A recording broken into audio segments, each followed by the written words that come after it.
رحم الله من قرأ الفاتحة. بسم الله الرحمن الرحيم. الحمد لله رب العالمين الرحمن الرحيم.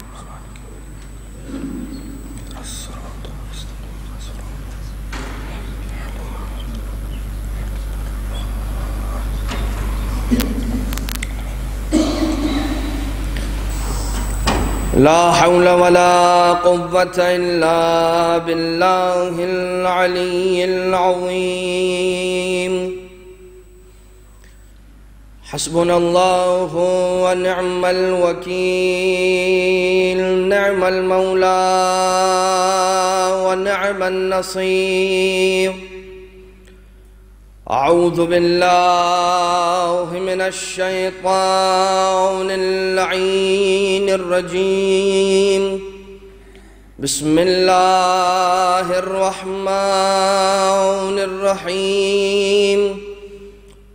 حمدا لك يا ذا الجود والإحسان والفضل والطول والامتنان،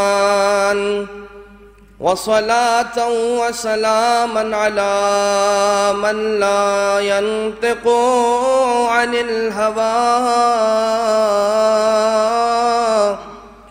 إن هو إلا وحي يوحى.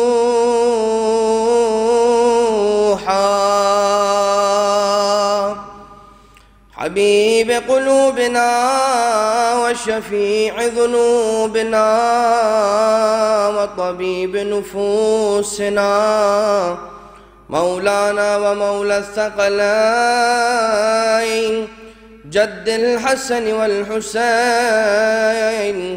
أبي القاسم المصطفى محمد.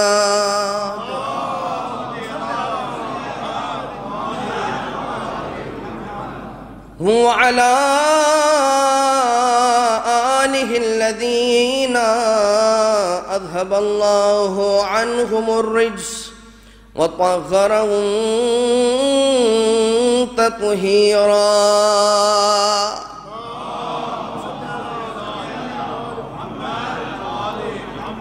لا سيما على الإمام المنتظر والحجة الثاني عشر، واللعنة الدائمة على أعداء الدين أجمعين من الأزل إلى قيام يوم الدين.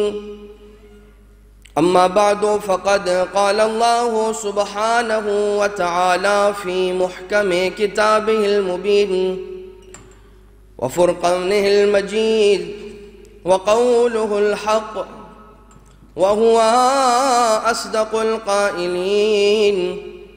بسم الله الرحمن الرحيم. اليوم أكملت لكم دينكم وأتممت عليكم نعمتي ورضيت لكم الإسلام دينا.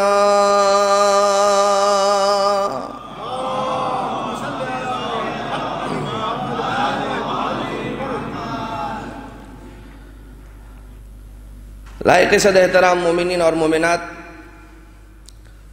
آج کی شب وہ مبارک شب ہے کہ جس میں خدا تعالیٰ نے عیدوں کو اس انداز سے جمع کر دیا ہے، خوشیوں کو اس انداز سے جمع کر دیا ہے کہ جہاں ایک جانب وہ شب ہے کہ جسے شب جمعہ کہا جاتا ہے، کہ جو دعاؤں کی قبولیت کی شب ہے، مشکلات کی دوری کی شب ہے، رحمتوں کے نزول کی شب ہے، تو وہیں پر خدا تعالیٰ نے آج ہی کی رات ایک اور ایسی عید کو ہمارے لیے مہیا فرما دیا ہے کہ جو سب سے بڑی عید ہے، سب سے بڑی خوشی کا دن ہے۔ مولا کائنات امیر ممکنات حضرت علی ابن ابی طالب علیہ السلام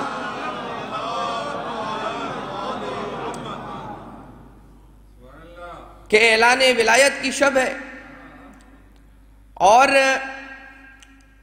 آج کی رات یوں بھی وہ افراد کے جو صاحبان راز ہیں، صاحبان دل ہیں، صاحبان تقوی و پرہیزگاری ہیں،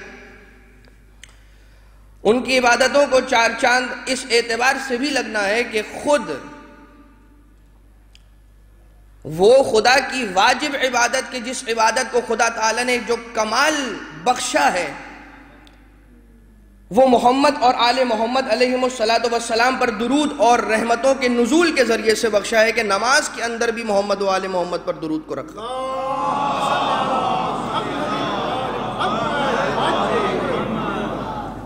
تو عابد ہو کہ زاہد ہو مومن ہو، سب سے بڑی عید کا دن، سب سے بڑی عید کی رات اور سب سے بڑی خوشی کا دن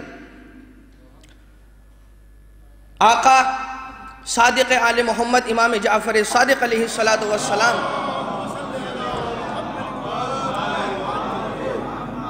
فرماتے ہیں کہ الاعیاد اربعہ، عیدیں چار ہیں، اور عید فطر، عید قربان، عید مباہلہ اور عید غدیر۔ عید فطر جو ہے وہ عید ہے کہ جو روزوں کی تکمیل کے بعد خدا تعالیٰ نے ہمارے لیے مہیا فرمائی۔ دوسری جانب وہ عید کے جو عید اضحیٰ کہلاتی ہے، عید الاضحیٰ، حج کی عبادت کی تکمیل پر آنے والی عید، اس عید کا نام ہے عید الاضحیٰ۔ اور عید غدیر وہ عید ہے کہ جب خدا تعالیٰ نے جس دن مولا کائنات علیہ السلام کی ولایت کا اعلان کروایا، اسی دن دین کو بھی کامل کر دیا۔ دین کے تکمیل کے بعد آنے والی عید، اس عید کا نام عید غدیر ہے۔ تو وہ عید کے جو دین مبین اسلام کی تکمیل کے نتیجے میں منائی جائے، اسے عید غدیر کہا جاتا ہے۔ اور خدا تعالیٰ نے روزوں کو واجب کیا، نہ کہا کہ میں اس دین سے راضی ہو گیا۔ خدا تعالیٰ نے نمازوں کو واجب قرار دیا، اس کے بعد نہ کہا کہ دین کامل ہو گیا۔ خدا تعالیٰ نے خمس و زکوٰۃ و جہاد و امر و نہی و ولایت و برات و دیگر وجوہ کو خدا تعالیٰ نے جب واجب کیا تو ان عبادات الہیہ کو شریعت کے اندر جیسی خدا تعالیٰ شامل کرتا جاتا تھا، کسی مرحلے پر خدا نے یہ نہ کہا کہ ہاں اب یہ دین مکمل ہو گیا اور اب اس دین سے میں راضی ہو گیا، مگر جب خدا تعالیٰ نے اعلان غدیر کے بعد ولایت کا اعلان کر دیا مولا کائنات کی، تو اس کے بعد پھر خدا نے کہا کہ آج کا دن ہے کہ جب یہ دین مکمل ہو گیا، الیوم اکملت لکم دینکم واتممت علیکم نعمتی ورضیت لکم الاسلام دینا۔ لہذا عزیزان محترم، مولا ہی سے یہ سوال کیا گیا تھا،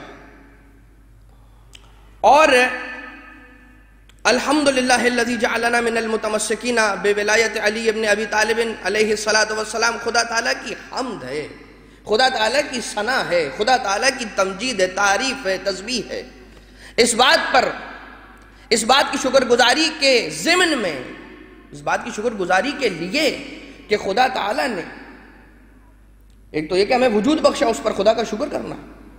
خدا تعالیٰ نے ہمیں بہترین شفیق محبت کرنے والے کریم سخی ماں باپ دیے، ان کا شکر ادا کرنا۔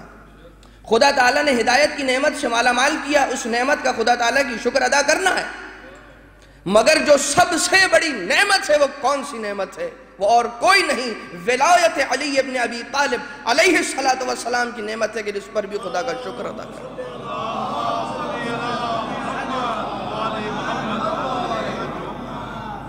قرآن کریم کی سورہ تکاثر کے اندر یہ اعلان ہو رہا ہے، ثم لَتُسْأَلُنَّ يَوْمَئِذٍ عَنِ النَّعِيمِ،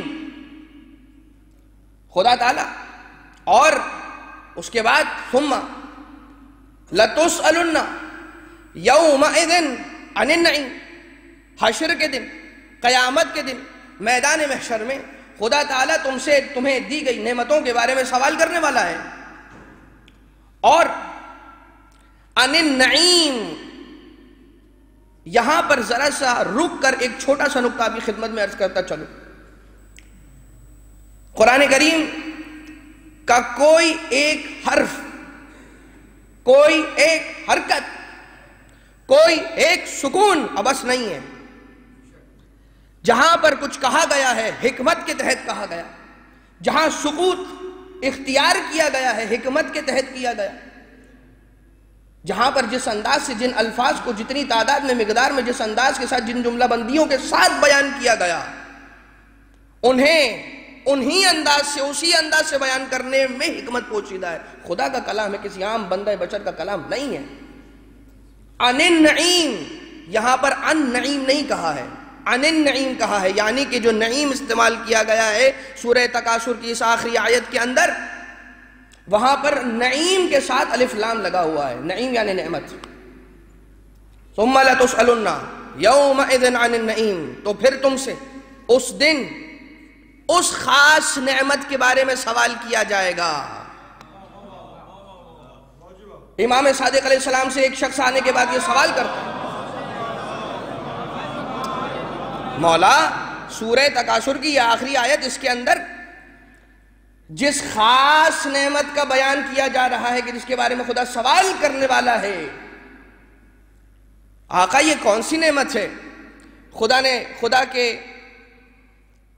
اس بندے نمائندے امام علیہ السلام نے سوال کر دیا اس شخص سے کہ تو یہ بتا کہ تجھے کیا لگتا ہے کہ اس نعمت سے مراد کیا ہوگا، یا لوگوں کے عام ذہنوں میں کیا تاثر آتا ہے، تو کیا سمجھتا ہے کہ اس نعمت سے مراد کیا، کون سی نعمت ہونی چاہیے؟ وہ شخص کہتا ہے کہ مولا وہ اناج کہ جو خدا تعالیٰ نے انسان کو دیا ہے، ایک ایک دانے کا حساب لے گا خدا، وہ جو پانی دیا ہے ایک ایک قطرے کا حساب لے گا خدا ہے۔ مولا تبسم فرماتے ہیں اور یہ کہتے ہیں کہ تم ایک کریم شخص کے یہاں پر جب دعوت پر بلائے جاتے ہو، اور دعوت میں جب وہ تمہارے سامنے دسترخوان لگا کر کھانا پیش کر دیتا ہے، اس کے بعد جب تم کھانا کھانے کے بعد سیر ہو جاتے ہو، تمہارا پیٹ بھر جاتا ہے، تم سیر ہونے کے بعد جب اس کے گھر سے خدا حافظی کرنے کے بعد جا رہے ہوتے ہو، تو کیا وہ تمہیں روک کر پوچھتا ہے کہ یہ بتاؤ کہ کیا کھایا اور کیا نہ کھایا؟ کیا وہ تمہیں روک کر ایک عام انسان کے جو سخی اور کریم ہے، بڑے دل والا انسان ہے، دنیا والا عام ایک بشر، جب وہ تمہیں دعوت دیتا ہے، تم اس کے یہاں جاتے ہو، دسترخوان سے کھانا کھاتے ہو، غذا کھانے کے بعد جب دعوت ختم ہو جاتی ہے، گھر کو لوٹ رہے ہو، تو کیا وہ تمہیں دروازے پر روک کر یہ سوال کرتا ہے کہ جانے سے پہلے یہ تو بتا کر جاؤ کہ تم نے آج میرا کتنا کھانا کھایا؟ یہ خدا کی کریمی سے بہت بالا تر ہے کہ وہ اس انداز سے ایک ایک دانے کا حساب لے، وہ غذا کے جو، وہ رزق کے جو، وہ کھانا کے جو خدا تعالیٰ نے جس کے عطا کرنے کی ذمہ داری خود پر لی ہے، جو خدا نے اپنے اوپر واجب قرار دیا ہے، اس کے بارے میں خدا کیوں پوچھے گا؟ خدا یہ پوچھے گا کہ مال کہاں خرچ کیا بتاؤ، خدا یہ ضرور پوچھے گا کہ وقت تمہیں نعمت کے طور پر دیا تھا، یہ کہاں صرف کیا بتاؤ، لیکن اناج، رزق، غذا خدا نہیں پوچھے گا۔ تو کہا مولا پھر بتائیے کہ یہ کون سی نعمت ہے کہ جس کے بارے میں ثم لتسألن یومئذ عن النعیم کہہ کر خدا کہہ رہا ہے؟ وہ کریم بادشاہ سرکار کے جس کے خزانے میں کبھی کوئی کمی واقع نہیں ہو سکتی، کتنا بھی لٹا دے اپنے بندوں پر، آج تک ہوئی ہے جو اب ہوگی۔ فرمایا یہ نعمت کے جس کے بارے میں خدا تعالیٰ قیامت کے دن سب کو روک کر سوال کرنے والا، یہ اور کوئی نعمت نہیں ہے بلکہ ہمارے جد امیر المومنین، امیر ممکنات، مولا کائنات، حلال مشکلات، علی ابن ابی طالب علیہ السلام کی ولایت کے بارے میں خدا سوال کرے گا۔ یہ نعمت تمہیں ہم نے عطا کی تھی، یہ نعمت ہم نے دنیا میں نازل کی تھی، یہ بتاؤ کہ تم نے اس کا کس طرح سے استفادہ کیا۔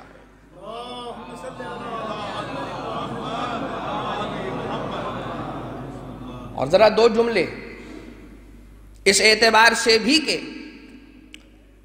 یہ ولایت جو ہم نے تمہیں نعمت کے طور پر دی تھی کہ جس کا عملی ثمرہ یہ نکلنا تھا کہ تم خدا کی اطاعت کی راہ پر گامزن ہو جاتے، یہ بتاؤ کہ علی کی ولایت کو ماننے کے بعد بھی خدا کی بات مانا کرتے تھے یا نہیں؟ یہ ولایت آئی کس لیے؟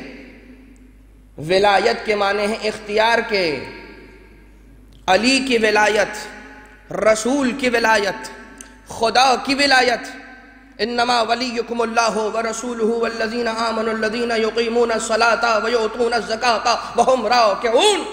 تمہارا مولا اللہ ہے، تمہارا مولا رسول ہے، اور تمہارے مولا وہ افراد ہیں، وہ گنے ہوئے، وہ چنے ہوئے افراد ہیں کہ جو ایمان لاتے ہیں اور خدا کی نماز پڑھتے ہیں اور رکوع کرتے ہیں اس حالت میں، اور زکوٰۃ دیتے ہیں اس حالت میں کہ حالت رکوع میں ہوتے ہیں.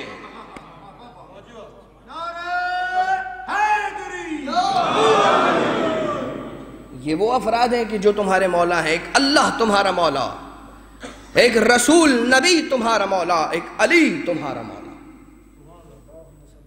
تم نے جب علی کی ولایت کو لے لیا، اس کے بعد کیا تم رسول کی ولایت کی طرف متوجہ ہوئے کہ نہیں ہوئے؟ اور جب ان کی ولایت اور ان کے مولا ہونے کو اقرار کر لیا، ان کے اختیارات کو مان لیا، تو کیا وہ خدا کے جس نے ان دونوں ہستیوں کو تمہارا مولا بنایا، تم ان تک پہنچے کہ نہ پہنچے؟ یہ سوال کیا جائے گا. اور یہ بھی سوال کیا جائے گا کہ علی کو نہیں مانا تو کیوں نہیں مانا، اور اگر مانا تو اس کے بعد عمل کیسا تھا؟ لہذا عزیزان محترم، وہ میرا مولا کہ جو مولا کل ہے، دونوں جہانوں کی مشکل کو حل کرنے والا، جو نبیوں کی مشکلات میں کام آنے والا میرا مولا ہے. ہم اور آپ اصلاً علی علیہ السلام کے اسم مبارک کے اندر وہ حرارت ہے کہ جب مولا کائنات کا نام آتا ہے زبان پر تو ہمارے خون کے دوران میں ایک تیزی واقع ہو جاتی ہے. یہ کیوں ہے؟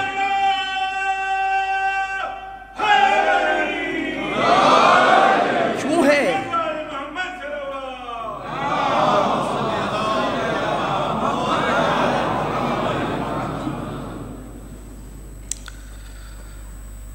مولا کائنات خدا تعالیٰ نے آپ کے اسم مبارک میں، آپ کے نام میں ایک حرارت کو رکھا ہے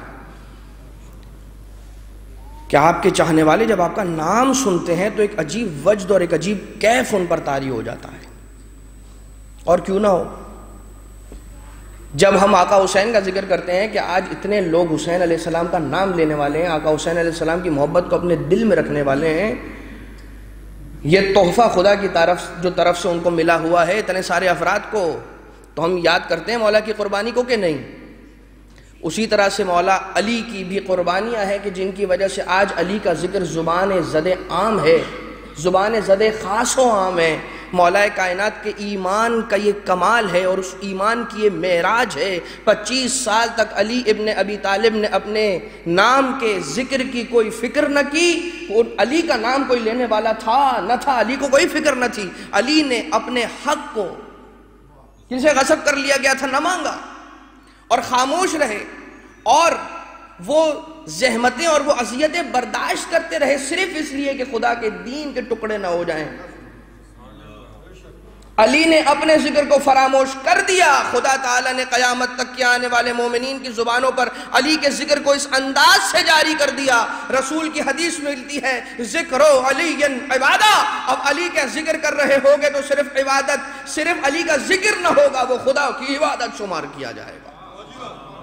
اور اس انداز سے علی کے ذکر کو کمال اور معراج دی ہے خدا نے کہ رسول خدا کی زبان وہی ترجمان یہ بیان کرتی ہوئی نظر آتی ہے زینوا مجالسکم بذکر علی ابن ابی طالب علیہ السلام. اپنی محفلوں کو، اپنی مجلسوں کو، اپنی گیدرنگز کو علی ابن ابی طالب علیہ السلام کے ذکر کے ذریعے سے زینت بخشو.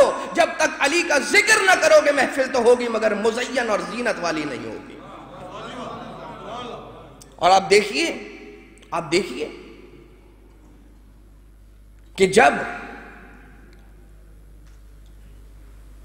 اب ذرا سی عجیب سی بات ہے لیکن ہے تو حقیقت، جب یہ بات کی جاتی ہے کہ نماز پڑھو، روزہ رکھو، حج کرو، غلط کاموں سے پرہیز کرو، تب مجمع میں کیسا سناٹا طاری ہوتا ہے. اور جب میرے مولا کا، میرے علی مولا کا علی اور بلند نام زبان پر آ جاتا ہے تو محفل کتنی دلکش ہو جاتی ہے. سارے محسوس ایسا کرتے ہیں کہ صرف ایک پڑھنے والا عبادت نہیں کر رہا ہے، بلکہ پڑھنے والا پڑھ کر عبادت کر رہا ہے، بیٹھ کر سننے والے سن کر عبادت کر رہے ہیں۔ اور علی علیہ السلام کا ذکر امام معصوم علیہ السلام کی حدیثوں کے مطابق کانوں سے کیے جانے والے گناہوں کا کفارہ ہے۔ اب اس کے معنی یہ نہیں ہے کہ ہماری اس بات کو یا امام کی اس حدیث کو کہ جس سے استفادہ کر کے یہ بات بیان کی گئی کہ علی علیہ السلام کا ذکر کانوں کے گناہوں کا کفارہ ہے، کل سے کوئی مومن علی کا چاہنے والا، علی کا نام لینے والا، ان کے نام قدم بھرنے والا اسی حدیث کا استعمال کر کے گناہ کرنا شروع کر دے کہ ٹھیک ہے گناہ کرتے ہیں اور اس کے بعد علی کا ذکر سنیں گے، کانوں کا کفارہ ہے، گناہوں کا کفارہ ہے۔ نہیں، یہ بات اس لیے بیان کی جاتی ہے کہ علی علیہ السلام کا ذکر سننا کانوں کے گناہوں کا کفارہ ہے کا مطلب یہ ہے، اس کے معنی یہ، اس کا مفہوم یہ ہے کہ جو شخص یہ جانتا ہے اور وہ درک کر لے کہ مولا کی فضیلت کی معراج اور اس کی انتہا کیا ہے اور اس کا کمال کیا ہے، اور اس کے بعد مولا کی فضیلت کو جس کان سے سن لے کبھی دل نہیں کرے گا کہ ان کانوں سے گناہوں کی آوازیں بھی سن لے، جس زبان سے علی کا ذکر کر لے کبھی وہ یہ اپنی شان کے مطابق نہیں سمجھے گا، وہ یہ بولے گا کہ جس زبان سے علی کا ذکر ہو گیا اب اسی زبان سے خدا کی معصیت کیسے کروں۔ جن ہاتھوں سے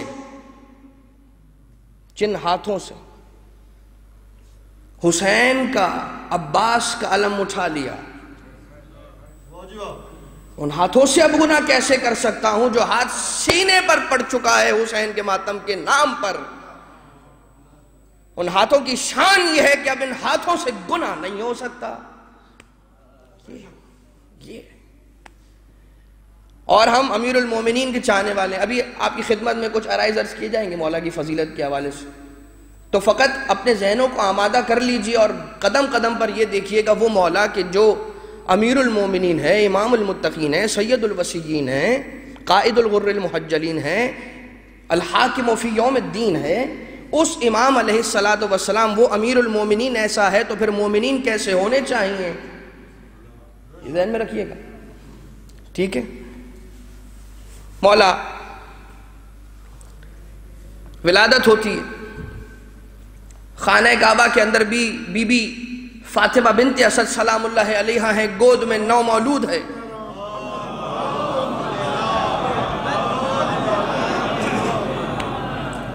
اور آنکھیں نہیں کھول رہے مولا، نہیں کھول رہے۔ یاد رکھیے گا بار بار کا سنا ہوا واقعہ، لیکن ہر مرتبہ جب بیان کیا جاتا ہے تو اس کی تازگی اتنی ہی ہوتی ہے، تازگی میں کوئی کمی واقع نہیں ہوتی۔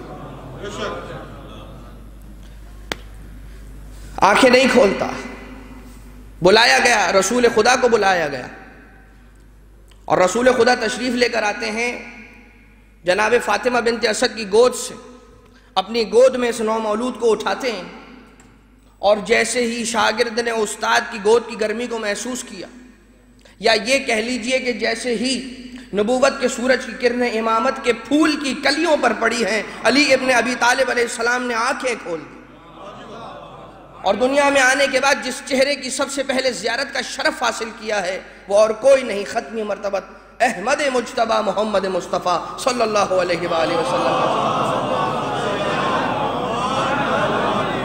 اور اس کے بعد فرماتے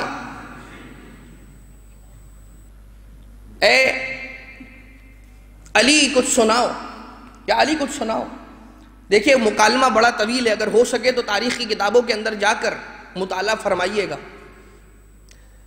کہ مولا سرکار دو عالم فرماتے ہیں کہ یا علی تو نے اپنی نظروں کے ذریعے سے، اپنی پہلی نظر کے ذریعے سے مجھے مخصوص کیا، اور میں نے تجھے اس کے بدلے میں اپنے علم سے مخصوص کر دیا۔ خصصتنی بالنظر و خصصتک بالعلم۔ یا علی کچھ سناؤ۔ اب رسول خدا ہے، گود میں مولا کائنات ہے، مولا فرماتے جاتے ہیں اب رسول کا حکم ہے یا علی کچھ سناؤ۔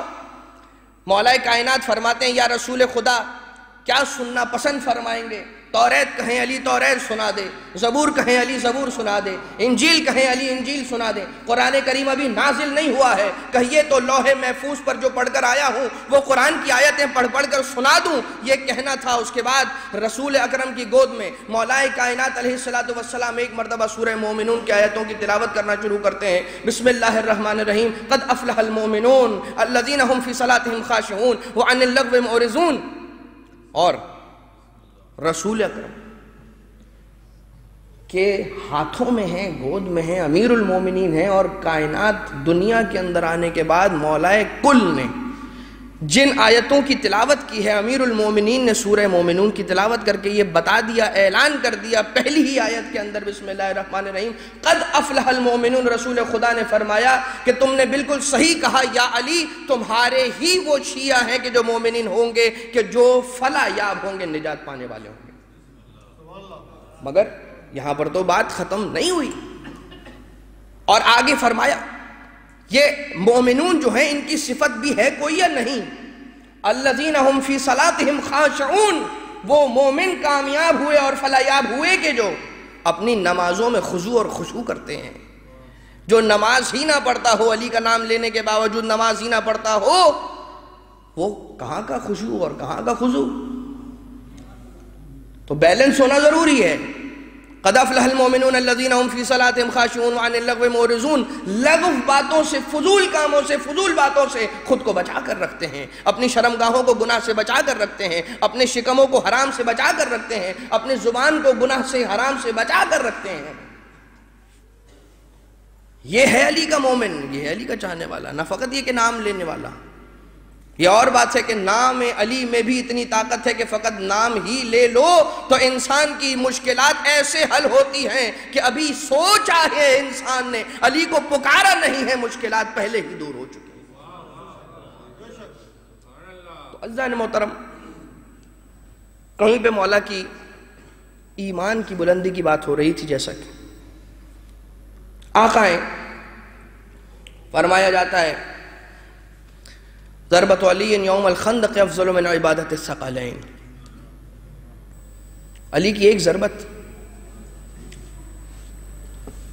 آقا کا ایمان، مولا کائنات کا ایمان، آپ یہ صرف اتنا سوچ لیجئے کہ مومن کا ایمان اور امیر المومنین کا ایمان، امیر المومنین کا ایمان، یہ جو بات بیان کی گئی 25 سال مولا کا خاموش رہنا، اگر آقا ایمان کے کمال پر فائز نہ ہوتے تو تھوڑا خاموش رہ سکتے تھے۔ آقا ایمان کے کمال پر تھے جو اس انداز سے اپنا اخلاق اور اپنا کردار نمایاں فرمایا۔ ضربت علی یوم الخندق افضل من عبادت الثقلین۔ مولا اب ذرا سا اس بات کو اپنے ذہنوں میں رکھ کر یہ حدیث اور اس حدیث کا پس منظر سنیے گا۔ آقا کا ایمان، علی بن ابی طالب علیہ السلام کا ایمان، ہم اور آپ یہ سمجھتے ہیں کہ خدا تعالیٰ سے ربط اور خدا تعالیٰ سے کنیکشن اس وقت تک کی بات ہے کہ جب تک انسان مصلی پر ہو، اس وقت تک کی بات ہے کہ جب تک انسان حسینیہ میں ہو، امام بارگاہ میں ہو۔ جب امام بارگاہ سے انسان باہر چلا جاتا ہے، کسی مال میں ہوتا ہے، اپنی گاڑی میں ہوتا ہے، اپنے گھر میں ہوتا ہے، ایک خالی کمرے میں ہوتا ہے، تو وہاں پر تو ذرا سا انسان کو ریلیکس مل جاتا ہے یا مل جانا چاہیے، مگر ایسا نہیں۔ ہم نے جیسا کہ پہلے بیان کیا جا چکا ہے کہ ہم اور آپ یہ سمجھتے ہیں کہ ظاہر اور باطن ہے، مگر خدا کے لیے کوئی ظاہر، کوئی باطن، کوئی افشا، کوئی راز، کوئی مخفی نہیں ہے۔ وہ تو وہ خدا ہے کہ جو خائنۃ الاعین وما تخفی الصدور کا بھی جاننے والا ہے، دلوں میں پیدا ہونے والے ایک خیال سو کا بھی جاننے والا ہے۔ اس خدا سے کچھ پوشیدہ تو ہو نہیں سکتا۔ وہ علی، آقا علی مرتضیٰ کے ضربت کے بارے میں کیا فرمایا جا رہا ہے؟ ضربت علی یوم الخندق افضل من عبادت الثقلین۔ ثقلین میں کیا کچھ شامل نہیں ہے یہ بتائیے؟ دونوں جہان ثقلین میں شامل ہیں، ہم اور آپ ثقلین میں شامل ہیں، اول و آخر ثقلین میں شامل ہیں۔ خدا کی جتنی مخلوقات ہیں، جو شے ہیں، جو چیزیں ہیں کہ جن کے اوپر خدا کی خلقت ہونا صادق آتا ہے، وہ سب کچھ ثقلین کے اندر شامل ہو گیا۔ ضربت علی یوم الخندق افضل من عبادت ثقلین، ثقلین کی عبادت ایک طرف، علی کی عبادت ایک طرف نہیں۔ خندق کے دن علی کے تلوار کی ایک ضربت ایک طرف، ثقلین کی عبادت ایک طرف۔ علی کی عبادت کو تو کمپیر ہی نہیں کیا گیا ہے، علی کی تو عبادت کی بات ہی کچھ اور ہے۔ متوجہ ہیں عزیزان محترم کے نہیں؟ ثقلین کی عبادت ایک طرف، علی کی خندق کے دن تلوار سے لگنے والی ایک ضربت ایک طرف۔ علی کی عبادت کا کمال کیا ہوگا؟ وہ اس لیے کہ جب علی تلوار چلاتے ہیں تب بھی قربتاً اللہ چلاتے ہیں، ویسے ہی جیسے نماز قربتاً اللہ پڑھتے ہیں، روزہ قربتاً اللہ رکھتے ہیں، حج قربتاً اللہ کرتے ہیں، زکوٰۃ قربتاً اللہ دیتے ہیں۔ آقا علی مرتضیٰ فرش مصلی پر ہو کہ میدان جنگ میں ہو، ایک ایک قدم علی ابن ابی طالب کا خوشنود یہ خدا کے علاوہ نہیں اٹھتا۔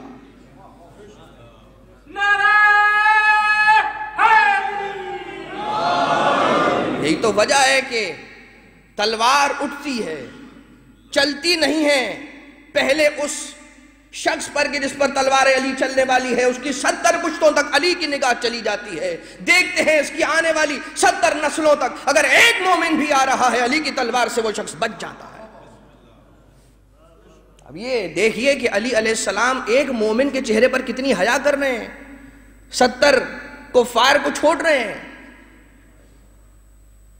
جب علی ایک مومن کی اتنی عزت کر رہے ہیں کہ اس ایک مومن کے لیے 70 یا 69 کافروں کو چھوڑنے پر تیار ہیں، اپنی تلوار سے قتل نہ کرنے پر تیار ہیں، تو یہ ایک مومن علی کی بات ماننے کو کیوں تیار نہیں ہے؟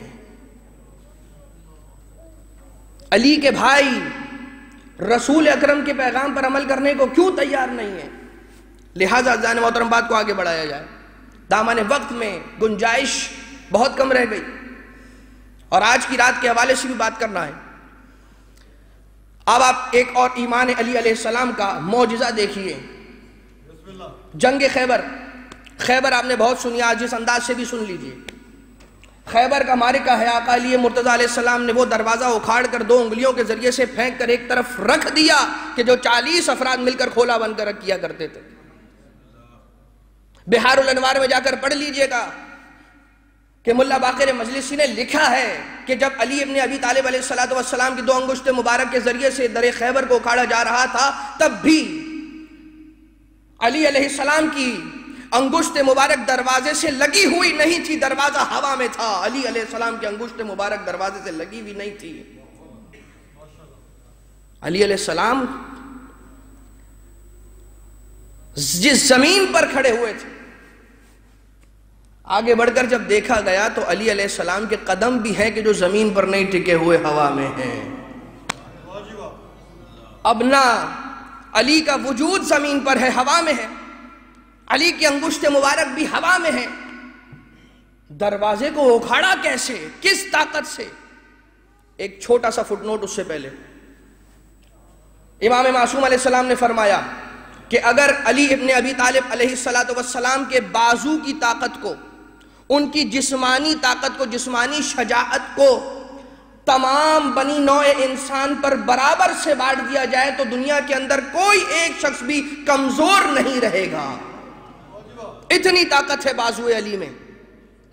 یہ میں حدیث بیان کر رہا ہوں، یہ انسان کا کلام نہیں، امام کا فرمان ہے۔ اگر علی علیہ السلام کے بازو کی کل طاقت کو برابر سے بنی نوع انسان پر تقسیم کر دیا جائے، کوئی انسان، کوئی فرد بشر کمزور، لاغر، ضعیف نہیں رہے گا۔ اگر علی ابن ابی طالب علیہ السلام کے ایمان کو تمام انسانوں پر برابر سے تقسیم کر دیا جائے تو قیامت تک آنے والا کوئی فرد بھی بے ایمان نہیں رہے گا۔ آقا کی جسمانی طاقت اور آقا کی جسمانی شجاعت تو تھی، مگر یہاں پر اس شجاعت کا مظاہرہ نہیں فرمایا ہے، کیونکہ نہ انگشت مبارک مس ہوئی ہے دروازے سے اور نہ پائے مبارک مس ہوئے ہیں یا ٹکے ہوئے ہیں۔ زمین پر؟ دونوں ہوا میں ہیں۔ جواب یہ ہے عزیزان محترم، علی کی جسمانی طاقت کا مظاہرہ نہیں ہے، علی علیہ السلام کی ایمانی طاقت کا مظاہرہ ہے۔ اور کیوں نہ ہو وہ علی ابن ابی طالب علیہ السلام، خدا کا حکم آتا گیا، علی کرتا گیا، رسول کہتے گئے، علی کرتے گئے، خدا کے رسول نے کہا، علی نے فوراً اسے انجام دیا۔ اب علی علیہ السلام نے خود کو اطاعت خدا میں، اطاعت رسول میں اتنا ڈبا لیا ہے، اتنا مدہوش کر لیا ہے کہ اب علی کا ہاتھ نہ رہا، ید اللہ بن گیا، آنکھیں علی کی نہ رہیں، عین اللہ بن گئی، زبان علی کی نہ رہی، لسان اللہ بن گئی، نفس علی کا خود کا نہ رہا، نفس رسول خدا بن گیا۔ ایسا ہے کہ نہیں ہے؟ جو کہا علی نے، خدا کو بھی پتہ چل گیا، خدا بھی جانتا ہے کہ اب کوئی ایسا حکم نہیں ہوگا کہ خدا کی جانب سے صادر ہو جائے اور علی اس پر عمل نہ کرے۔ کہتے ہیں نا کہ یہ ہمارا رائٹ ہینڈ ہے۔ کیوں کہتے ہیں؟ ہم اپنے کسی قابل اعتماد ترین شخص کو کیا کہتے ہیں؟ یہ میرا رائٹ ہینڈ ہے، یہ میرا دستے راست ہے۔ یا کبھی کوئی راز کی بات ہو رہی ہوتی ہے، کسی کو آپ بتانا چاہتے ہیں، کبھی کسی کو نہیں بتانا چاہتے، کہیں پر کوئی شخص آ کر بیٹھا ہوتا ہے، آپ اس سے کوئی ایسی سیکریٹ بات کرنا چاہتے ہیں اور قریب میں کوئی ایسا فرد بیٹھا ہوتا ہے، تو آپ کیا کہتے ہیں؟ فکر نہ کرو، یہ اپنا ہی بندہ ہے۔ علی علیہ السلام کے ہاتھوں سے خدا کی اطاعت کے علاوہ اور کوئی کام ہوتا ہی نہیں ہے۔ اب خدا نے کہا فکر نہ کرو، یہ ہاتھ علی کے نہیں، اب یہ ہمارے ہی ہاتھ ہیں۔ فکر نہ کرو، یہ علی کی آنکھیں نہیں، اب یہ ہماری ہی آنکھیں ہیں، کیونکہ ہم جانتے ہیں یہ کبھی اٹھیں گی نہیں مگر خدا کی اطاعت میں، یہ ہاتھ کبھی چلیں گے نہیں مگر خدا کی بات ماننے کے لیے، یہ قدم کہیں پہنچیں گے نہیں مگر یہ کہ خدا کی اطاعت میں حکم کی بجاوری کے لیے اٹھیں گے۔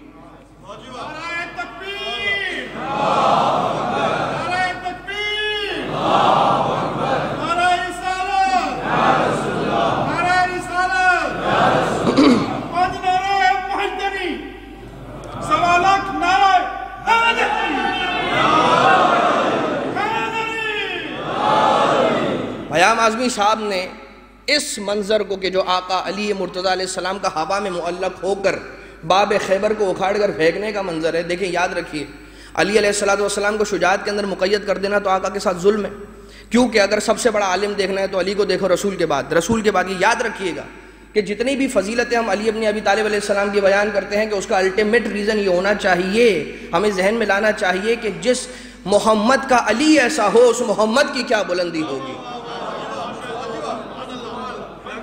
جس محمد کا علی ایسا ہے، اتنا علی ہے، اتنا بلند ہے، تو وہ محمد کی، اس محمد کی معراج اور بلندی کیا ہوگی۔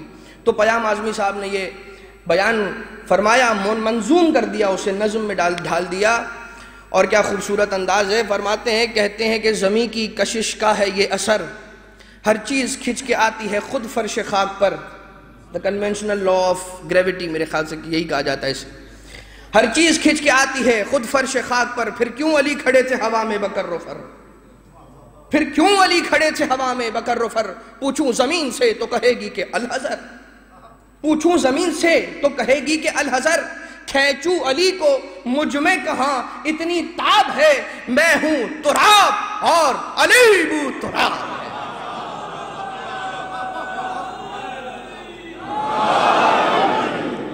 میں تو تراب ہوں، علی بو تراب ہے، علی میرا آقا ہے، علی بو تراب ہے۔ لہذا آقا کے ایمان کی کمال کی مثالیں ہیں یہ، اور یہ وہ پیغامات ہیں کہ انسان اگر آقا کے انہی فضائل کے ذریعے سے لے لے بڑا خدا کی اطاعت کرنے میں۔ میں آپ کو صرف ایک چھوٹی سی مثال دے دوں، آقا علی مرتضیٰ علیہ السلام کی ان فضائل کو یاد رکھ لیجئے، اور اگلی نماز میں نماز پڑھتے ہوئے ٹرائی کیجئے کہ جس طرح سے ٹوٹ کر علی نے خدا کو چاہا تھا میں بھی کوشش کروں۔ یہ نماز ہی تو وہ راستہ ہے اللہ سے عشق کرنے کا۔ میں کوشش کرتا ہوں اس نماز کے دوران خدا تعالیٰ کی یاد کو اس طرح سے اپنے ذہن میں لاتا ہوں جس طرح سے علی ہر عمل کے اندر اپنے ذہن میں خدا کو رکھتے تھے۔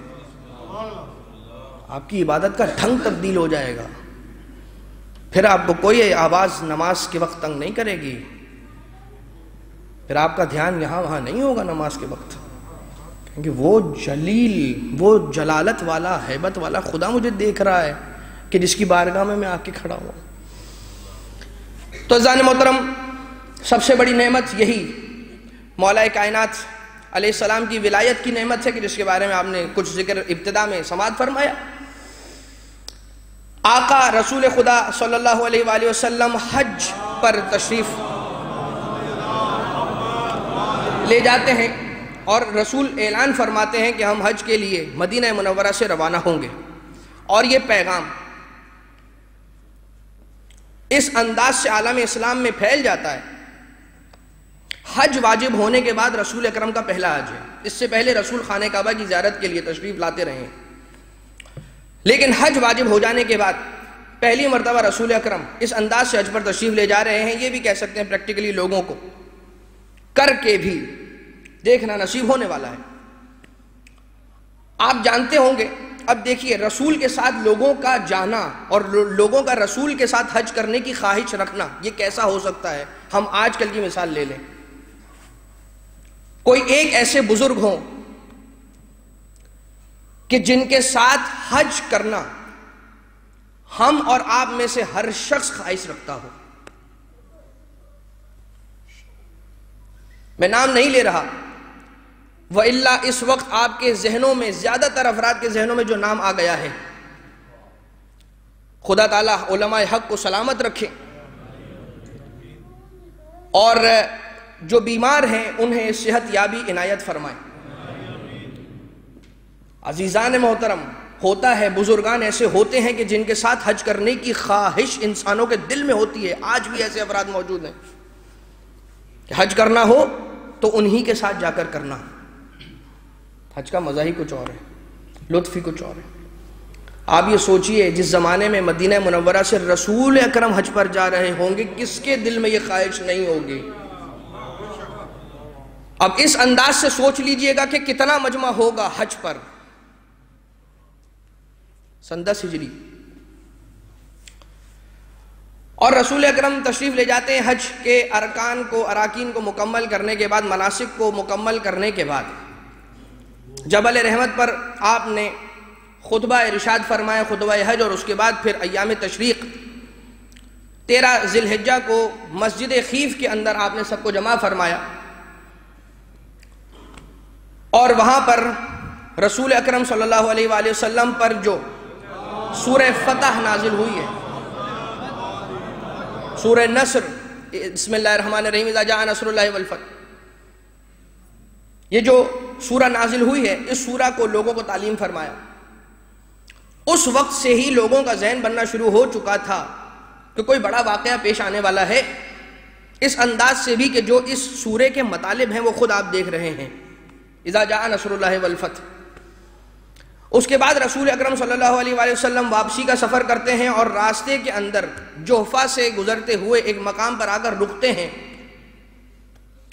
ایک میدان میں آ کر رکتے ہیں، بلکہ یہ کہا جائے میدان نہیں، چوراہا ہے کہ جہاں پر آ کے رسول نے سب کو روک دیا، ایک راؤنڈ اباؤٹ ہے۔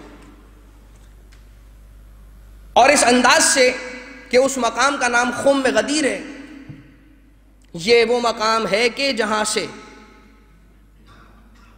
وہ افراد کے جو دنیا بھر سے، عالم اسلام سے اٹھ کر آنے والے افراد کے جو مکہ میں جمع ہوئے تھے حج بیت اللہ کی سعادت حاصل کرنے کے لیے، اب یہ واپس جا رہے ہیں۔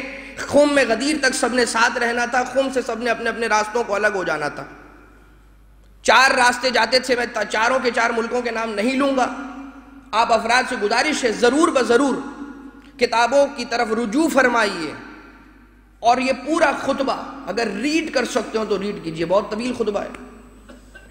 ہم نے کاؤنٹ کیا 300 لائنز، 300 سطروں کا یہ خطبہ ہے رسول اکرم، اور سب کچھ سمیٹا رسول نے، بڑے بڑے پیغامات اس خطبے کے اندر سمیٹے۔ وہاں اس سے قبل کہ سب کے راستے الگ الگ ہو جاتے، رسول اکرم نے لوگوں کو ایک جنت کا راستہ دے دیا، سب کو روکا کہ روکو، یہاں پر رکا جائے گا، اور جو پیچھے سے آنے والے ہیں، جو بعد میں آنے والے ہیں، ان کا انتظار کیا جائے گا، جو آگے بڑھ چکے ہیں ان کو دوبارہ پلٹایا جائے گا، اور روکا جا رہا ہے اس عالم میں کہ سخت گرمی ہے اور کوئی سایہ دار شجر بھی نہیں ہے کہ جس کے سائے میں آ کر انسان کچھ راحت اور سکون کا احساس کر سکے. اور نماز ظہر پڑھی گئی. نماز ظہر کے بعد کچھ افراد اٹھ کر جانے لگے. رسول خدا نے انہیں روکا، اور روکنے کے بعد رسول نے ایک عجیب کام انجام دیا. وہ لوگوں کی سواریاں کہ جو اونٹوں کی شکلوں میں تھیں، کہ جن کی پشتوں پر لگے ہوئے تھے پالان، آپ انہیں کہہ سکتے ہیں سیٹ، کہ جو اونٹ کی پشت پر سیٹ رکھ کر جس پر بیٹھا جاتا ہے، اونٹ کی پشت پر براہ راست تو نہیں بیٹھا جاتا. ان سیٹس کو نکلوا کر رسول اکرم نے جمع کیا، اور جمع کرنے کے بعد ایک خطبہ ارشاد فرمانا شروع کیا. اب آپ دیکھیے کہ مولا کی ولایت کے اعلان کے اہم ہونے کا رسول اکرم صلی اللہ علیہ وآلہ وسلم کی ان ہی فیصلوں کی وجہ سے بہت واضح ہو رہا ہے کہ کتنا اہم اعلان کرنے جا رہے ہیں. شدید گرمی ہے لیکن پھر بھی لوگوں کو کھڑا رکھا ہے. لوگ کہتے ہیں یا رسول خدا پانی پینا ہے، پانی نہیں ہے. کہا کنواں کو کھودا جائے، پانی نکالا جائے اور تقسیم کیا جائے. یا رسول خدا غذا کی خواہش ہوئی ہے. رسول خدا نے فرمایا میری ایک اونٹنی ہے، اسے ذبح کیا جائے اور اس کے گوشت سے سارے کے سارے استفادہ کریں. آپ رسول خدا کے دست مبارک کی برکت یہ دیکھیے، رسول خدا کے سواری مبارک کی برکت یہ دیکھیے. وہی ایک اونٹنی تھی، 1,24,000 افراد تک کا فگر ملتا ہے تاریخ میں کہ وہ افراد کے جو غدیر خم کے میدان میں اس مقام پر موجود تھے. اتنے سارے افراد تھے کھانے والے. ایک رسول کی اونٹنی تھی کہ جسے ذبح کر کے پکا کر دیا گیا تھا. لوگ کھا کر سیر ہو گئے، اس کے بعد بھی بچ گیا تھا، ختم نہیں ہوا تھا.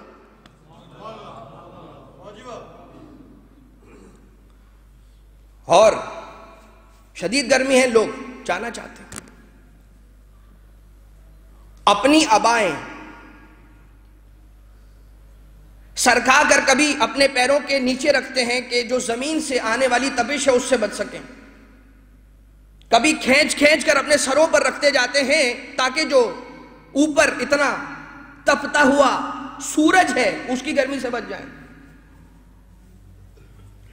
نہیں معلوم کیا کرنا چاہ رہے تھے، لیکن ہم نے یہاں پر جن دوستوں سے بات ہوئی ہے انہوں نے ضرور بتایا ہے کہ وہ افراد کے جو دور دراز مقامات پر اپنے روزگار کے لیے، کسب معاش کے لیے تشریف لے جاتے ہیں ڈرائیو کر کے، ڈے آف کرنے کے بعد جب فارغ ہوتے ہیں اپنے گھروں کو پلٹ رہے ہوتے ہیں تو سارے دن کی تھکن ہوتی ہے اور نیند کا غلبہ ہوتا ہے اور گاڑی میں ٹھنڈک ہوتی ہے اور اے سی چل رہا ہوتا ہے اور پورا ماحول بن چکا ہوتا ہے کہ انسان کو نیند آ جائے اور وہ آغوش نیند میں چلا جائے. تو وہ یہ کہتے ہیں کہ ہمیں خطرہ محسوس ہوتا ہے کہیں ایسا نہ ہو گاڑی چلاتے چلاتے ہم سو جائیں.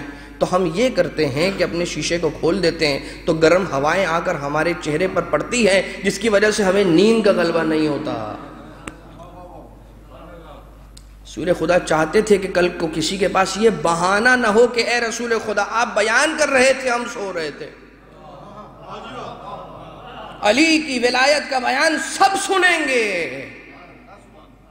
اور یہ محسوس ہوا کہ ایسا نہ ہو کہ لوگ واپس جانا شروع کر دیں. تو بہرحال اتنے بڑے مجمع کے اندر ایک بلند مقام تو رسول اکرم کو چاہیے تھا کہ جہاں پر جا کے رسول خطاب فرماتے. تو اس کے لیے رسول اکرم نے تمام افراد کے اونٹوں پر موجود سیٹیں کہ جنہیں پالان کہا جاتا ہے، پالان شتر، انہیں لا کر جمع کیا اور ایک کے بعد ایک انہیں جمع کرنے کے بعد ایسا بنا دیا کہ بلند مقام ہو گیا. رسول اکرم وہاں تشریف لے جا کر خطبہ ارشاد فرماتے ہیں. تاریخ نے بیان کر دیا، رسول نے یہ انتظام فرما دیا، علی کی ولایت کو بیان کرنے کے لیے ممبر ایسا بناؤں گا کہ تاریخ میں وہ ایک ہی ممبر ملے گا، اس کے بعد دوبارہ ویسا ممبر بن نہیں سکتا. اور جب جب یہ بدو عرب اپنے اونٹوں کو دیکھیں گے، اپنے اونٹوں پر موجود پالانوں کو دیکھیں گے تو ان کو علی ابن ابی طالب کی ولایت کا اقرار یاد آنا چاہیے.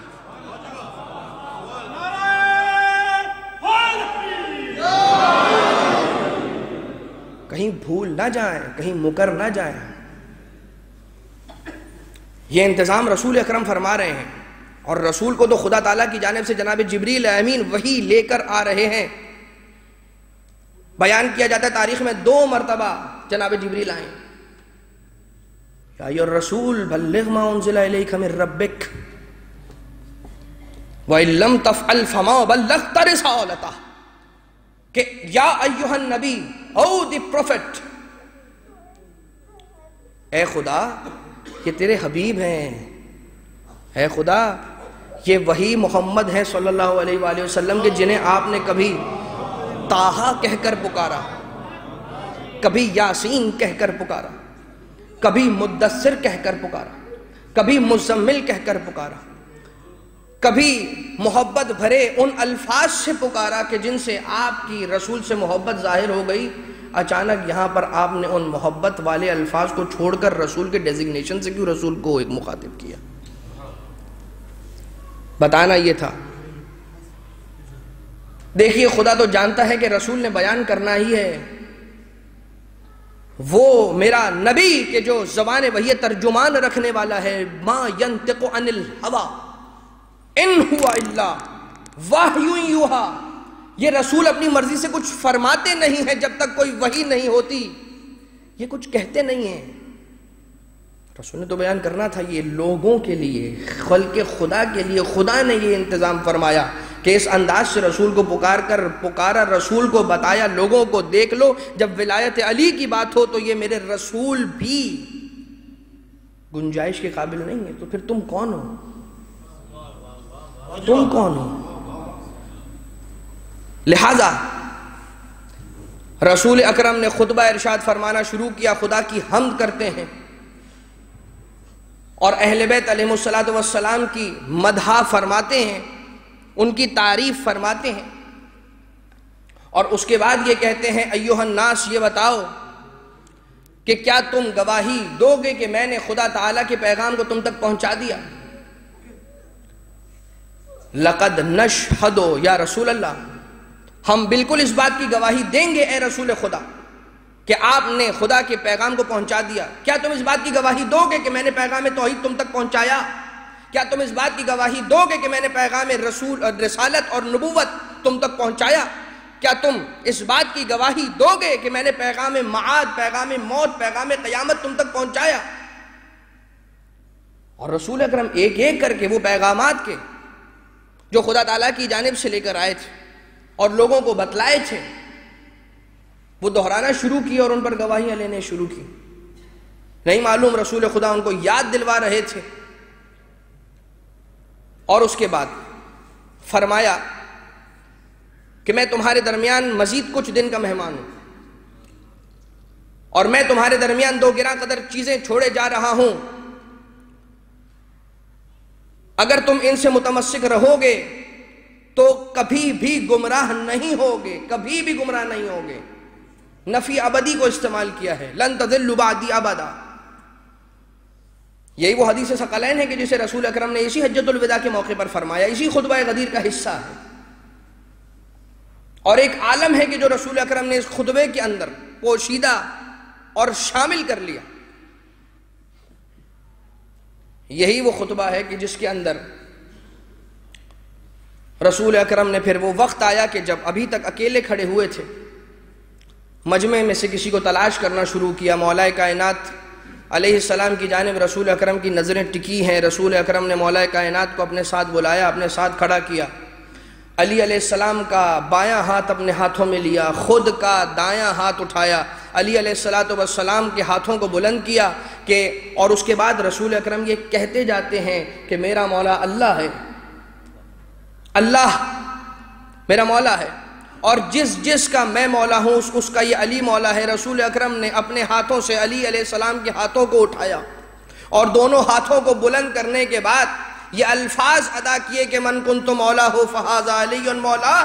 بس یہ سوچ لیجئے کہ رسول اکرم نے کہہ کر بھی بتایا، اٹھا کر بھی دکھایا۔ کل رسول کو احد کا وہ واقعہ اور وہ منظر اور وہ موقع یاد ہے کہ جب رسول اکرم کے بارے میں یہ خبر پھیلا دی گئی تھی کہ رسول انتقال کر چکے ہیں، اور اس کے بعد مولا کائنات علیہ السلام جبل احد پر تشریف لے گئے اور اپنے دونوں ہاتھوں سے رسول اکرم کو اٹھا کر علی ابن ابی طالب وہاں پر موجود تمام افراد کو بتاتے رہے، دکھاتے رہے، ھذا محمد، ھذا محمد، ھذا محمد۔ کل رسول خدا کو میدان احد یاد تھا، آج میدان غدیر ہے، مگر ذرا ترتیب تبدیل ہو گئی ہے۔ رسول خدا کی ہاتھوں میں مولا کائنات کا ہاتھ ہے، مولا کائنات کے ہاتھوں کو اٹھاتے جاتے ہیں اور کہتے جاتے ہیں میرا مولا اللہ ہے، میرا ولی اللہ ہے، اور یاد رکھو جس کا میں مولا ہوں اس کا یہ علی مولا ہے۔ ھذا علی، ھذا علی،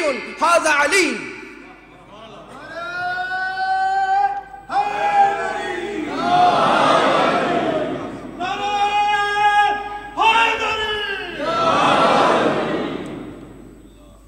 اور اتنا بلند کیا کہ رسول اکرم کے بغلوں کی سفیدی نظر آنے لگی۔ عزیزان محترم، جس آیت کی تلاوت کی گئی سورہ مائدہ کی آیت ہے، الیوم اکملت لکم دینکم واتممت علیکم نعمتی ورضیت لکم الاسلام دینا۔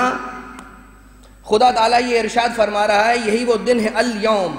دوبارہ سے یاد رکھیے گا، یوم اکیلا نہیں آیا ہے، الف لام لگا ہوا ہے اس کے ساتھ، یہ اس بات کی نشاندہی کر رہا ہے یہ کوئی دن نہیں ہے، یہ کوئی مخصوص دن ہے کہ جس کے بارے میں خدا بات کر رہا ہے۔ الیوم اکملت لکم دینکم واتممت علیکم نعمتی ورضیت لکم الاسلام دینا، اتممت علیکم نعمتی، اور الیوم اکملت لکم دینکم، کمال دے دیا میں نے تمہارے دین کو آج۔ عزیزان محترم، کمال میں اور تمام میں ایک فرق ہے۔ رسول نے جو اعلان کر دیا اس کے بعد جو آیت نازل ہوئی اس کے اندر خدا تعالیٰ یہ فرما رہا ہے کہ دین کو ہم نے کامل کر دیا، دین کو ہم نے تمام کیا، یہ نہیں کہا ہے۔ تو ذرا یہ دیکھ لیجئے کہ کمال میں اور تمام میں فرق کیا ہے۔ اگر انسان کو خدا تعالیٰ نے جسم عطا کیا اور اس جسم کے اندر تمام کے تمام اعضاء موجود ہیں، اسے کہتے ہیں تمام، اعضاء جسم پورے ہیں، لیکن ابھی یہ اعضاء جسم، یہ ہاتھ پیر، یہ آنکھیں ہل نہیں رہی، یہ زبان ہل نہیں رہی، یہ آنکھیں کھل نہیں رہی۔ کیوں؟ کیونکہ اسے کمال نہیں ملا۔ کمال ملے گا کس چیز کے ذریعے سے؟ جسم کو، روح کے ذریعے سے۔ جب تک روح نہ ہو جسم کسی کام کا نہیں ہے۔ یہی مثال جسم کی اور روح کی دین اسلام کے اندر ہے۔ دین اسلام ہے جسم، ولایت علی ابن ابی طالب علیہ السلام ہے روح۔ اگر یہ جسم کامل بھی ہو، اگر اسے ولایت علی ابن ابی طالب علیہ السلام کے ذریعے سے اکمال اور کمال نہیں ملے گا، یہ دین اور یہ جسم کسی کام کا نہیں رہے گا۔ بس یہی وجہ ہے کہ فرمایا امام معصوم علیہ السلام نے کہ اگر کوئی شخص ہو کہ جیسے 1000 سال کی زندگی ملے، 1000 سال کی زندگی پائے، 1000 سال زندہ رہے، ہر رات 1000 رکعت نماز پڑھے، 1000 سال کے روزے رکھے، کوہ احد کے برابر سونا اور چاندی زکوٰۃ میں دے دے، 1000 حج کرے، سعی کرے، جہاد کرے، جہاد کرتے ہوئے صفا و مروہ کے درمیان مر جائے، لیکن اس کے بعد اگر علی ابن ابی طالب علیہ السلام کی ولایت نہیں ہوگی، نہ اسے روزہ کام آئے گا، نہ اس کی نماز کام آئے گی، نہ اس کا حج کام آئے گا، نہ اس کا زکوٰۃ کام آ جائے گا، سب دھرا کا دھرا رہے گا۔ درود پڑھ دیجئے سارے مل کر محمد و آل محمد۔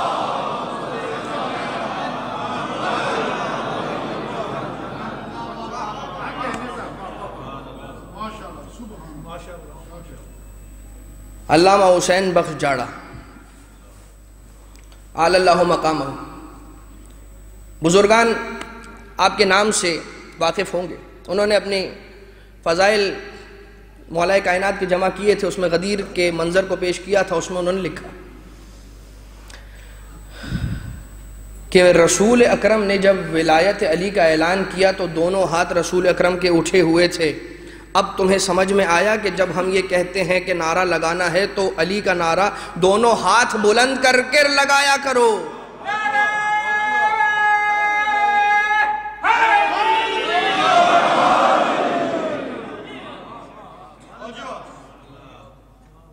رسول خدا، کہ وہ بڑی سب سے بڑی نعمت ہے کہ جو آج ہمیں مل رہی ہے، اور اگر نہ ہو، اگر خوش ہوں تو کیوں نہ ہو۔ لیکن عزیزان محترم، اس خوشی کے موقع پر خدا تعالیٰ نے ہمیں اس انداز سے اپنی بارگاہ میں آنا نصیب کیا ہے۔ کہیں پر یہ بیان کیا جاتا ہے کہ اس دن کا روزہ رکھنا سب سے بڑی عبادت ہے۔ اس دن اگر کوئی شخص آ کر پوچھے کہ غدیر کے دن سب سے بڑی عبادت کون سی ہے، کون سی عبادت کرنی چاہیے انسان کو عید غدیر کے دن، روزہ رکھو، خوشنودی خدا کے لیے۔ چاہو تو اس کا ثواب رسول کو، اولاد رسول کو دے سکتے ہو، مستحب روزہ ہو تو۔ اور یہ وہ دن ہے کہ جس دن اگر ایک مومن اپنے کسی دوسرے مومن بھائی کو کھانا کھلائے، ایک مومن کو کھانا کھلانا بالکل ایسا ہی ہے کہ جیسے آدم سے لے کر خاتم تک 1,24,000 انبیاء کو کھانا کھلایا ہو۔ عجیب ہے، عجیب ہے۔ اور اس کے علاوہ یہ بیان کیا جاتا ہے کہ اس دن 1 درہم صدقہ دینا 20 لاکھ یا 2 لاکھ درہم صدقہ دینے کے برابر ہے۔ 1 درہم صدقہ دینا۔ اور یہ وہ دن ہے کہ جس دن اپنے مومن بھائی سے ہاتھ ملاتے وقت، سلام دعا کرتے وقت یہ جملہ کہنا چاہیے، الحمدللہ الذی جعلنا من المتمسکین بولایت علی ابن ابی طالب۔ حمد ہے اس خدا کی کہ جس نے ہمیں ان افراد میں سے قرار فرمایا، اور خدا تعالیٰ نے ہمیں ان افراد سے متمسک رکھا کہ جنہیں خدا نے اپنے ولی علی کی ولایت کی نعمت سے مالا مال کیا ہے۔ اور یہ وہ دن ہے کہ جس دن ایک صیغہ مؤاخات پڑھنے کا حکم آیا ہے۔ حکم آیا، واجب نہیں ہے لیکن وارد ہوا ہے، پڑھ سکتے ہیں، کہ جس کا ثواب بہت بیان کیا گیا آپ کتابوں کے اندر ملاحظہ فرما سکتے ہیں۔ اور وہ الفاظ صرف میں آپ کی خدمت میں عرض کر دوں اور وقت تمام ہو چکا۔ آخیتک فی اللہ، میں خدا تعالیٰ کی بارگاہ میں تجھے اپنا بھائی بناتا ہوں۔ ایک مومن اپنے دوسرے مومن بھائی کے ہاتھ پر ہاتھ رکھے اور اس کے بعد بھائی چارے کا یہ صیغہ پڑھے، جیسے نکاح کا صیغہ پڑھتے ہیں نا، اسی طرح سے صیغہ ہے، صیغہ سکھایا ہے ہمیں شریعت نے کہ بھائی کے ہاتھ پر ہاتھ رکھو اور یہ کہو آخیتک فی اللہ، خدا کی بارگاہ میں تجھے میں نے اپنا بھائی بنایا، اور کیوں نہ ہو، تو بھی علی کا چاہنے والا، میں بھی علی کا ماننے والا۔ اور وَصَافَيْتُكَ فِي اللَّهِ، اور میں نے تیری بابت خدا کی بارگاہ میں اپنے دل سے تمام چیزوں کو صاف کر دیا ہے، اب تیری گردن پر میرا کوئی حق باقی نہیں ہے۔ صَافَيْتُكَ فِي اللَّهِ وَصَافَحْتُكَ فِي اللَّهِ، اور تجھ سے مصافحہ کیا میں نے، خود کو خدا کی بارگاہ میں محسوس کرتے ہوئے، صَافَيْتُكَ فِي اللَّهِ، خدا کو گواہ بناتے ہوئے، صَافَحْتُكَ فِي اللَّهِ وَآحَدْتُكَ فِي اللَّهِ، اور خدا کو گواہ بناتے ہوئے میں تجھ سے ایک عہد کرتا ہوں، ان کنت من اہل الجنہ او ان کنت من اہل الشفاعہ، کہ اگر میں اہل جنت میں سے ہوا یا میں اہل شفاعت میں سے ہوا، اس وقت تک جنت میں نہیں جاؤں گا اے میرے بھائی جب تک تیرا ہاتھ تھام کر تجھے اپنے ساتھ نہ لے جاؤں۔ اس دعا کے ساتھ کے بارے الہا، تجھے واسطہ ہے محمد و آل محمد کا، ہمیں آقا علی مرتضیٰ علیہ السلام کی ولایت پر قائم و دائم رہنے کی توفیق عنایت فرما۔ اے خدا تجھے واسطہ محمد و آل محمد کا اس نعمت کی قدر کرتے ہوئے راہ خدا پر، دین خدا پر، صراط مستقیم پر قائم و دائم رہنے کی توفیق عنایت فرما۔ جو اس راہ پر قائم و دائم ہے مستقر فرما، اپنے ولی امام زمانہ علیہ السلام کے ظہور میں تعجیل فرما۔ آج کا دن عیدی کا دن ہے، اے خدا بادشاہوں کے یہاں پر یہ طریقہ کار ہے، عید کے دن قیدیوں کو رہا کیا کرتے ہیں۔ ہم میں سے اگر کوئی ایسا شخص ہے کہ جس کے مقدر میں جہنم کی آگ لکھی ہوئی ہے، اے خدا آج کی رات ہم تمام کو جہنم کی آگ سے نجات عنایت فرما۔ اے خدا تجھے واسطہ محمد و آل محمد کا بہترین مقدر آج کی رات عیدی کے طور پر ہم سب کو نصیب فرما۔ بنا تقبل منا انک انت السمیع العلیم وتب علینا انک انت التواب الرحیم۔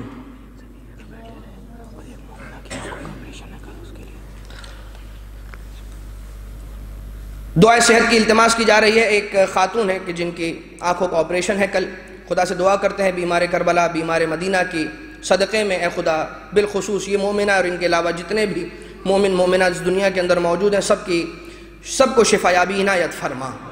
آپ تمام سے گزارش کی جاتی ہے مولا کائنات علیہ السلام کی بارگاہ میں ہدیہ عقیدت کو پیش کیا جا رہا ہے. آپ اپنی نشستوں پر تشریف رکھیے گا. ایک مرتبہ بلند آواز سے درود پڑھ دیں محمد و آل محمد پر.